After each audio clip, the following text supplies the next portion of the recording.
Hey everybody, Relay here. Welcome back to Weekly Wednesday Update number 6. We're staying on track this time. This is pretty good. This is 2 weeks in a row we're on the Wednesday. It's pretty solid. But that out of the way, there are a few things I'd like to discuss or at least address first.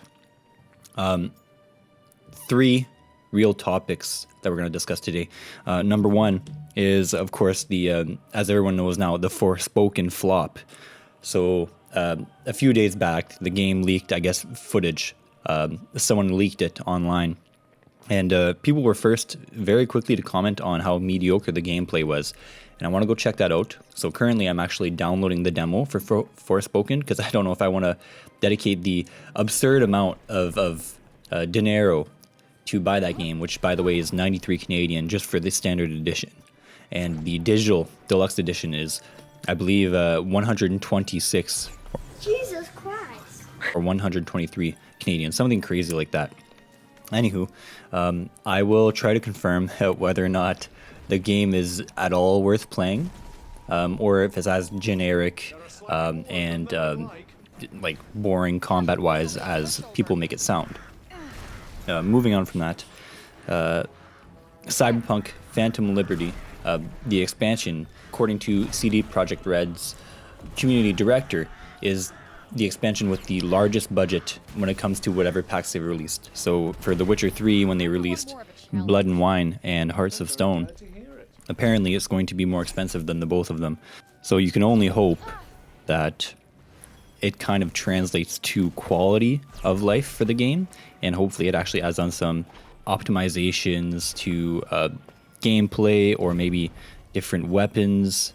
Like whatever an expansion pack brings, it should be worth the cost of the expansion, of course. And in Witcher 3's case, it definitely was. Like, it was a whole new world. I remember Blood and Wine being in a world with vibrant colors and castles and things like that, and even some wacky stuff. But to be honest, I think it was a beautiful expansion. They were all very good, and so I'm pretty hopeful for Phantom Liberty as well. And I hope it makes a quite a splash in a good way. And being that it has been announced as the only major expansion to Cyberpunk, I'm hoping that it'll add a significant amount of gameplay hours, because I'm hoping to dump quite a few hours into that if I can. Now, as we all know, Hogwarts Legacy is now right around the bend, and it is a revelation for Harry Potter lovers everywhere. Now, I know most of you are falling in love with the game. You know, you brewed your love potion in potions class and you drank that shit down. But if you really want to get in early, when you pre-order the game, apparently you're able to play it a full 72 hours earlier than the standard edition comes out. So if that's any incentive for you to dish out the extra cash, I'll get you the exact amount here. Then go for it by all means. But I may wait for the base game. I haven't really decided yet. We'll see how it goes. It's an additional $10 technically, Canadian that is. So if to you it's worth getting early access to the game, by all means buy the deluxe edition. What comes with it in full detail is the Thestral mount, the Dark Arts Battle Arena, Dark Arts Cosmetic Set, Dark Arts Garrison Hat, and of course the 72 hours early access, like I said.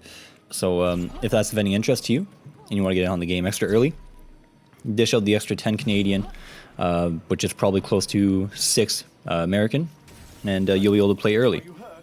Now, I am pretty optimistic about this game. Of course, a lot of people are just like me, likely riding off of nostalgia from the Harry Potter shows and maybe even the books if you read the books.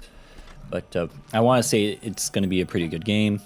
I mean, it's made by Warner Bros., which also made Shadow of Mordor, which was also quite a fun game as well. And mechanics were all very interactive too. So I'm hoping we get the same kind of fun experience out of Hogwarts Legacy.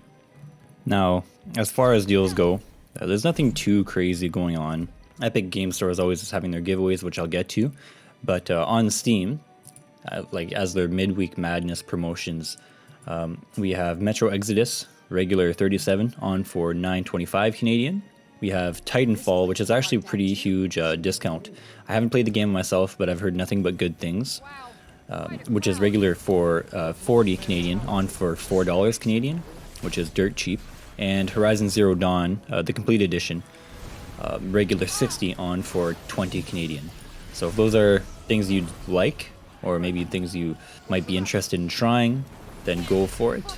There's also Days Gone, which is regular 60 on for 20 as well, which I myself actually haven't played, so it may be worth looking into. Other than that, I think that's pretty much all I have to cover for this Wednesday.